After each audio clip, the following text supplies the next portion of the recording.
C'est vrai il faut donner un sens à ce qu'on fait déjà et que les gens comprennent où on veut aller, dans quelle direction on veut aller, ce qu'on veut faire pour les jeunes.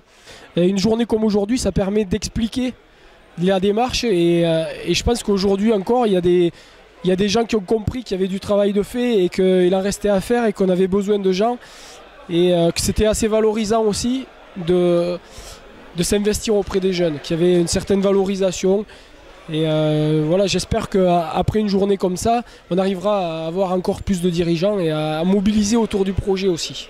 C'est ce moment de présentation de ce label, comment il a été compris, comment le club se l'est approprié, pour non seulement et bien sûr répondre à un cahier des charges, mais transformer ce cahier des charges en guide, c'est-à-dire qu'ils en ont fait non seulement un objectif à atteindre momentanément, mais surtout de nouveaux objectifs à fixer pour le futur. Donc j'ai particulièrement apprécié cet avant, pendant et après. Alors, sur la saison dernière, 2200 clubs ont effectué la démarche de diagnostic.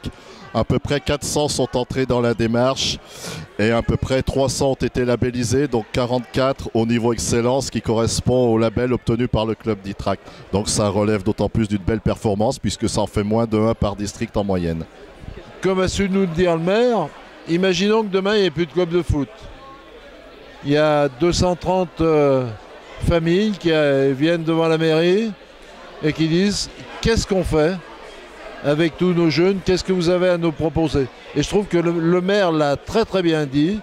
Le club, dans un milieu rural tel que celui d'Itrac, est une vraie force d'animation de ce milieu rural, au-delà de tout ce qu'on peut faire au niveau apprentissage du foot, certainement aussi au-delà de tout ce qu'on peut faire pour l'axe socio-éducatif dans lequel le club s'investit. C'est aussi une vraie force d'animation quand on regarde le nombre de ses licenciés. Alors c'est vrai que nous avons une équipe qui joue en National 3 et qui est notre porte-drapeau et qui nous sert, si vous voulez, de communication. Mais l'aspect éducatif et formateur de la démarche de nos bénévoles et de notre équipe jeune est quelque chose de très intéressant pour nous. Et nous, quand on réfléchit à ce qui a été mis en place, si vous voulez, c'est surtout par rapport à nos jeunes, par rapport à nos enfants. C'est surtout ça qui prime. Et les parents, j'espère que les parents en seront reconnaissants parce que les enfants, non seulement pratiquent le sport qui leur convient, mais s'épanouissent à travers ce sport-là. Donc ça, c'est une grande importance pour la commune. Je suis toujours impressionné par les trésors d'innovation, d'investissement, de dynamisme qui peuvent être faits dans ces milieux-là. Je suis extrêmement satisfait qu'un club rural, parce que malgré tout nous sommes en zone rurale ici à Itrac, même s'il y a 4000 habitants dans la commune.